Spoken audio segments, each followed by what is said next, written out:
Hello everybody, back here again for another vlog a day, and today is Thursday the 21st, and today was a rather cold and crappy rainy day out.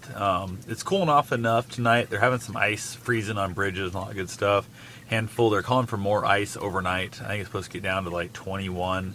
Wind chill is pretty cold though, and I think it's supposed to be 16 for low tomorrow. So I don't know if that means like after midnight it's going to keep dropping, or if it means tomorrow night it'll actually get cold. So either way, not that far between 21 and 16, but it's definitely chilling off. Kind of crappy day.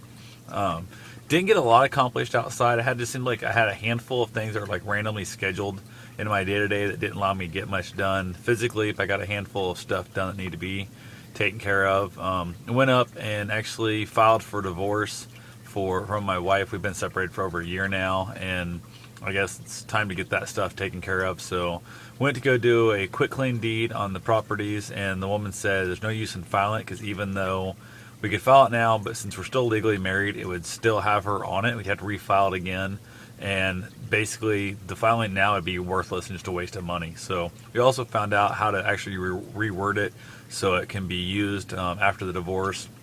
And then on top of that, figured out we can do all three properties on one quitclaim deed, and that right there will be fine. And just it won't affect me if I sell them off separately, that kind of stuff. So that right there is going to save us a little bit of money there also. Went ahead and took my name off the title to the truck. Somehow or another, I don't know how, but I guess my ex's name was never on the van, which is weird because her name was on everything, and my name was on everything with an or between them, except for my dirt bike. So I think it didn't have her name on it.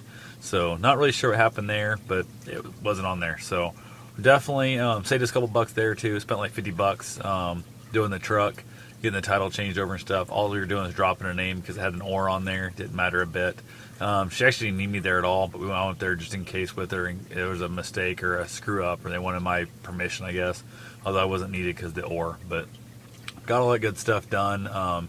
Just, I don't know, general random stuff. I hadn't actually seen my ex for quite a while. I kind of saw her in passing, a couple texts here and there and stuff, but actually being in the same room with her had been quite a while since that happened, and it was surprisingly not as bad as I thought it could have been and stuff. Everything went real well and stuff. Kind of laughed, joked, kept it kind of in a little bit of a airy mood. She gets crabby real easily, and she got kind of crabby there at the end and stuff. But we got it all done, got it all wrapped up, and now we got to do is, I don't know, they talk about it takes a month to 3 months for the judge to actually sign off on it. He's got to check it all over, make sure it's all good. And we don't have to, hopefully, want to fill out any of the paperwork and stuff.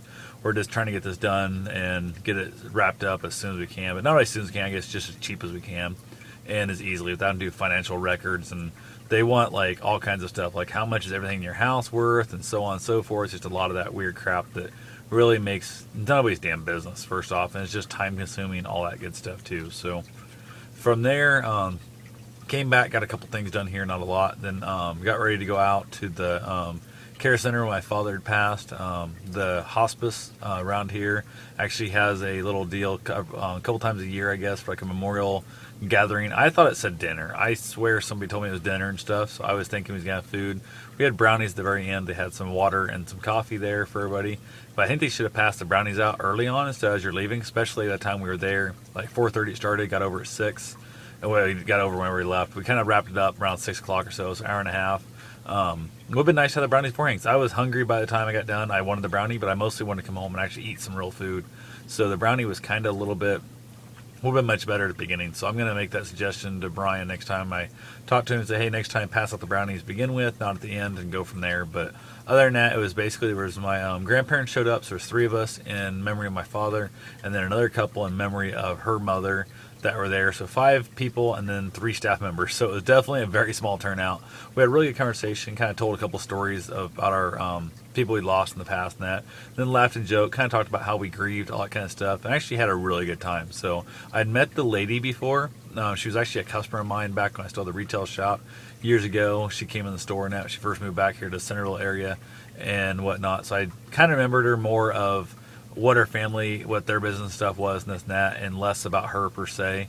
But overall, the whole thing went pretty well. It was a good time. It really was. It was one of those things that wish there would have been a lot more people there. My brother, his wife and family was supposed to show up, and my grandparents kept kind of watching the door expecting them to show up any minute. They never showed up at all, which it's pretty common for them. They kind of blow things off. They're kind of shitty about that kind of stuff. Where instead of kind of saying I'm not coming, they'll basically tell you, oh yeah, I'll be there and stuff, whatnot, and never show up. So my brother, or my father's sister, my aunt, was also supposed to show up, but something, of course, came up last minute. I'm assuming a bottle of scotch is most likely the culprit. But anyway, she didn't show up, which I'm glad neither one of them, or none of them showed up, because they're all kind of just negative people. They just put a weird vibe out that sets a lot of people off a little on the weird side. And then one of the gentlemen over there, the son-in-law, the one who passed, was able to actually kind of share a lot more than you think he would have shared had he sensed the negativity in the room. So I think everything works out for a reason, and tonight was a really good night. So overall, everything went good. So that's all I know for right now. I'll talk to you guys tomorrow. Have yourself a safe and wonderful day. Thanks for watching.